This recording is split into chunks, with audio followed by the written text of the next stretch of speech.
Hey, what's up guys? It's Abby and welcome back to my channel. Today's video topic is one that might seem like a little bit random, but I thought it might be interesting to share with you guys. So basically the topic is about how I made my first TikTok about alopecia and why I was actually a little bit hesitant to do that. So as you guys know, if you've been following me for a while, I'm very open about having alopecia on all my platforms. If you're new to my channel and haven't heard of alopecia, it's basically a hair loss condition where your hair falls out due to an autoimmune disease and it doesn't really have any other effects on your body in particular. And I'm so open about it on all my platforms. I post pictures without a wig on Instagram all the time. YouTube makes so many videos on YouTube about it. And I even post about it on my personal Facebook page and stuff. Like, everyone in my life knows I have alopecia. But then during quarantine, like a lot of people in my age group, I feel like TikTok originally started as a platform that a lot of like Gen Z and like younger people used. And a lot of people in my generation, I'm about like 25 years old, everyone in my age group is like, oh, that's too young for us. It's not a platform for us, whatever. And then I feel like as soon as quarantine hit, me and all my friends and like everyone in my age group, the millennials, the younger millennials, all joined TikTok because we had nothing better to do. So I started getting on TikTok and I primarily started making cosplay content. So I had a bunch of cosplays already. I would just put them on for a video, do some like lip syncs to character voiceovers or whatever, and it was just a fun little thing I got started doing.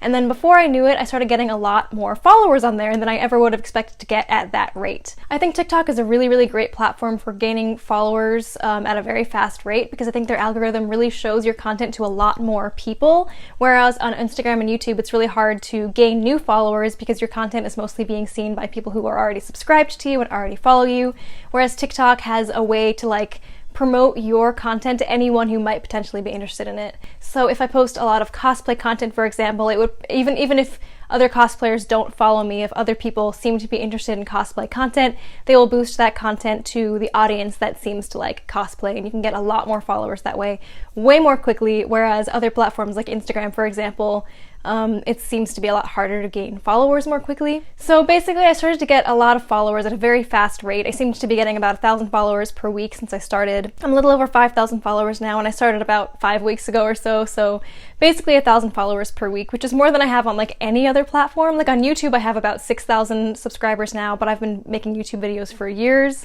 whereas on TikTok I basically just started. Instagram I think I have like a little over 2,000, and I'm not on social media solely to gain followers. It's just something I noticed that TikTok follower count just like shoots way up really quickly if you're posting like a niche kind of content like cosplay is.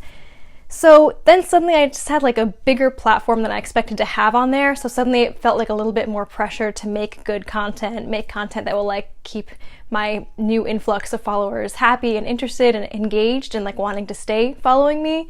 And it got to a point where I would post a cosplay video wearing a certain wig, and I would sometimes get comments like, oh, what's your real hair like? And it started to bring me back to that place that I was in like high school and before, where I did keep my alopecia a secret and I didn't want people to know I was wearing a wig.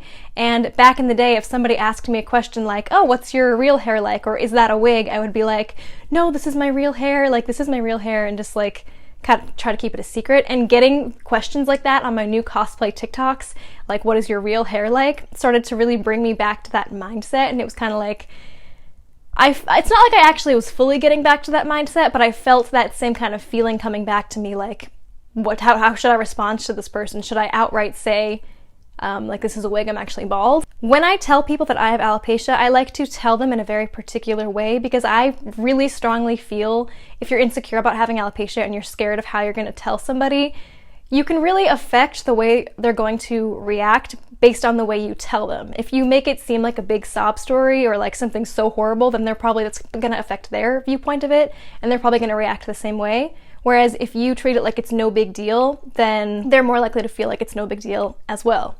So when I got comments like this, I didn't really want to just... There's also a very limited amount of like characters you can use in a comment on TikTok.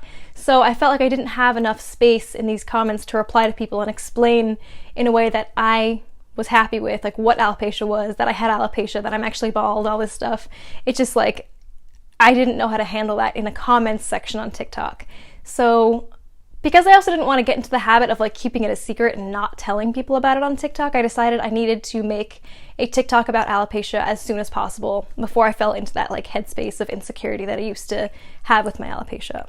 So for about 2 days, I kind of knew that I wanted to make a video like that, but I didn't really know how I wanted to frame it exactly. On TikTok, you have like, I think the maximum is 60 seconds, and like nobody watches a TikTok for more than like 10, 15 seconds at most, unless it's like a really, really interesting video. So I wanted to keep it really short, but there's so much I could potentially say about it. I could talk about like what it is, how I got it, how long I've had it, like my history with it. Like there's so many different angles I could have taken it from. So instead I decided to just basically keep it really short and sweet. I will show you guys the video first and then do a little like commentary on it, I guess. So here is the TikTok that I decided to post.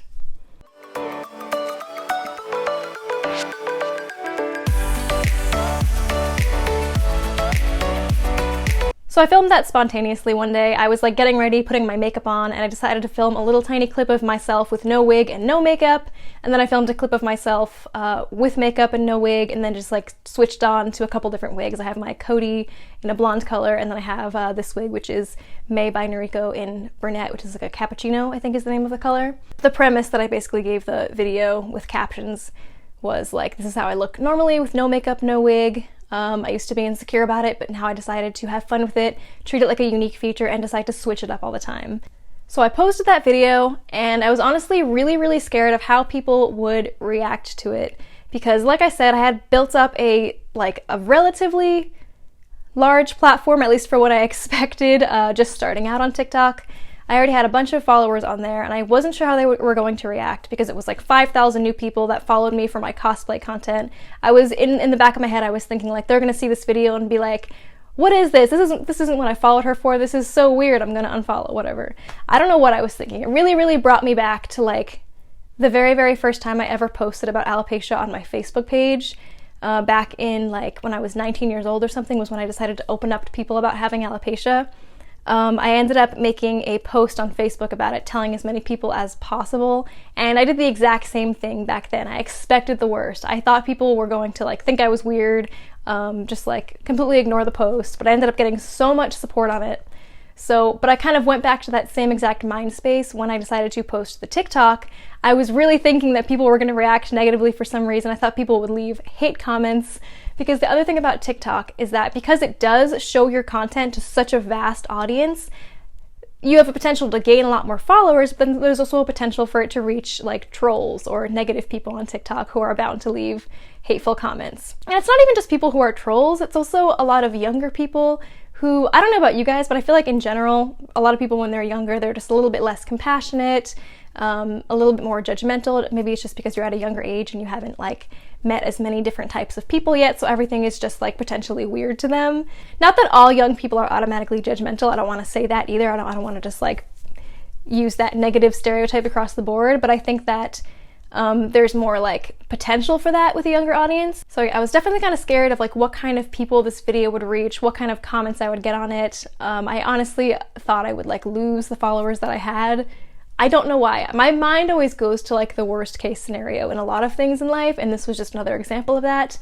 So I ended up just closing out of the app and just not checking it until the next morning. Like I basically made like an agreement with myself in my mind. Like I'm gonna post this, close the app, not check it, not check if it gets views or comments, and just check it in the morning and see how it turns out, whatever. Because I also didn't want to let myself care too much. I didn't want to be checking it constantly, worrying about it. I just wanted to get out of my head. So I posted it, closed the app, and then didn't check it until the next morning. And of course, I don't know why I didn't expect this, but all the comments I got on it were very supportive. There wasn't a single negative comment on it. I was just really, really surprised, I guess, happy about it. I don't know what I expected, but it's just a reminder that people are not going to be as judgmental as you expect them to be.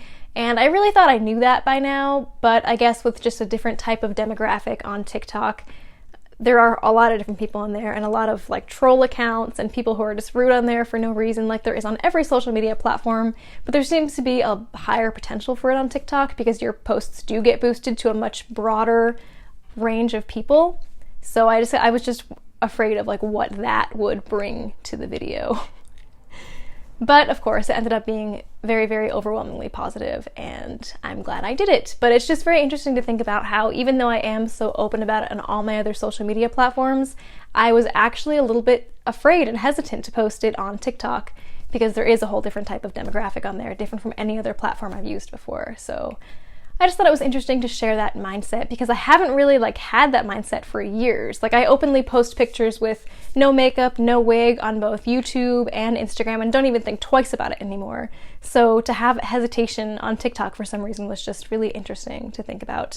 And it yet again reminded me that people are not as judgmental as you think they are. And second of all, much more importantly actually, even if they are judgmental and post negative comments, you can just block them, delete the comment, and their words don't matter whatsoever. So even if someone did come onto that post and leave something negative, it wouldn't have mattered, because they're just some stranger on the internet. So why am I letting them control me and my thoughts at all? And it's just such a good reminder of that. So yeah, let me know in the comments below what you guys think about this. I just thought it was really interesting because it was the first time since I started being open about alopecia on social media that I ever got back to that mindset of being scared to post something again. And I'm glad that I pushed myself out of it and pushed myself to make an alopecia TikTok anyway. And I'm happy with the results as well. I think the video came out well. I think it's potentially educational for people who don't know what alopecia is. And it's, I like to always represent the alopecia demographic, if that's even a thing. Just represent fellow baldies and just kind of normalize it for a broader audience as much as I possibly can, and educate it about it as well. So if you guys are interested in following me on TikTok, my username on there is abbyandrewyt. And yeah, comment below any thoughts you guys have, and thank you guys so much for watching this video. I will see you in the next one.